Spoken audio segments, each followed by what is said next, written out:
Hey, welcome to the channel. So I thought today we'd go over different tools that are kind of a must-have if you're going to start a small engine repair business. There's a lot of stuff that's nice to have, but if we can get you to get to the bare essentials, then we've done our job. So stay tuned.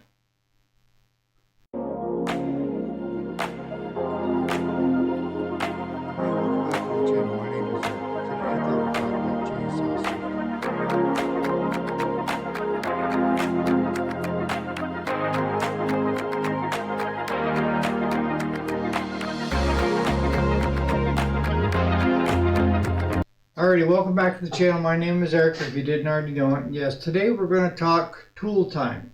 And that is the tools that I think, if you're just getting into it, or if you're a do-it-yourselfer at home and you're looking at what you should have on hand, I'm going to try to go through, and I know there's going to be some that we miss, but I think this that's on the table should get you started in the right direction. So where do you want to start, right? Alright, so let's start here.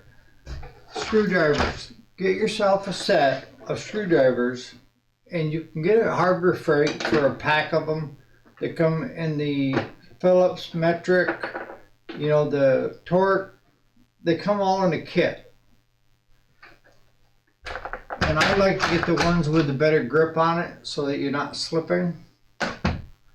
But you definitely want an assortment of screwdrivers.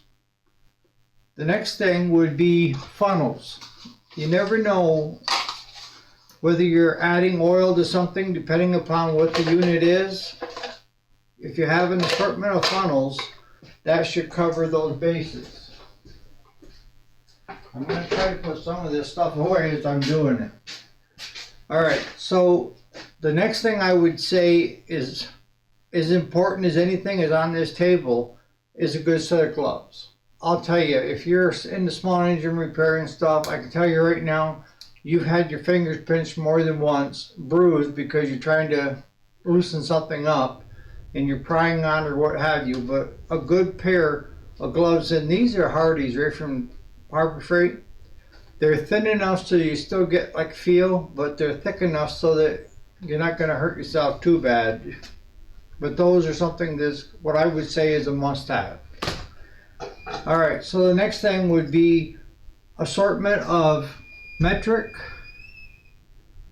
and SAE wrenches. And I would suggest that you get 2 of each.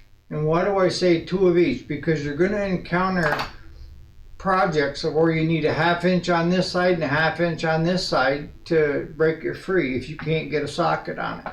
If you can get a socket on it, then you got your socket and your wrench, right? But I recommend that you have a set of each times 2. That way, if you need 2 10 millimeters, you got 2 10 millimeters. But those, again, you don't need Snap-on, you don't need Husky. You can go get Harbor Freight is perfectly fine. They have a lifetime warranty on them, by the way, but that's what we use here in the shop. Most of mine that are in the cabinet are Craftsman because that's what my wife started me on years ago, and I've kind of stayed with it. But for the shop, we go pretty much all Harbor Freight. So you get your end wrenches out of the way.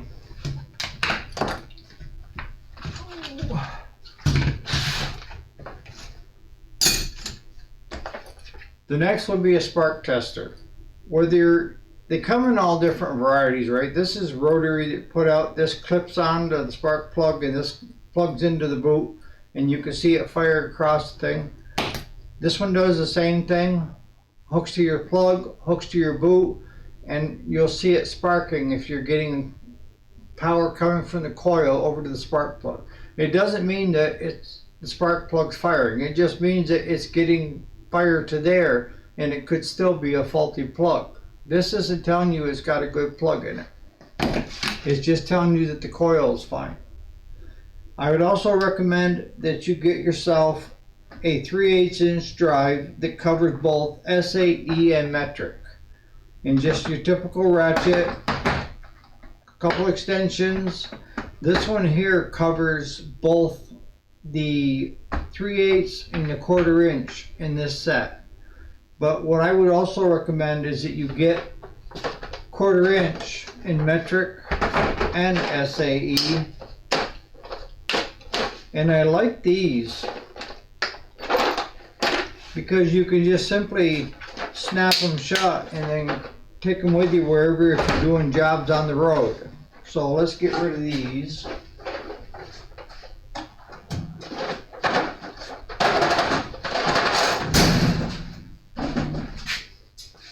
And what I've done with these, this was a complete case, but I took the pins out because that fits perfectly into the one section for my 3/8 drive wrenches.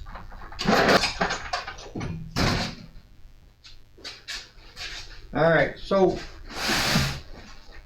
good pair of small vice grips, needle nose to do fuel lines when you're doing filter changes and stuff.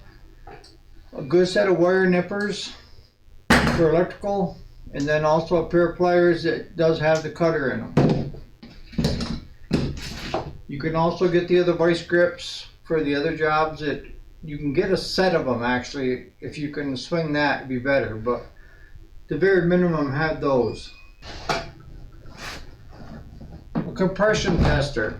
Now what I would recommend, this is where I would want you to invest the most. This is a deluxe one from Harbor Freight, and it's got the different attachments so that you can put on the 04, 03, or 02 size, you know, different clips. It's all self-contained, because probably the biggest thing you're going to do in your shop is the compression test first before you even lay a wrench on it to see if it's worthy, right?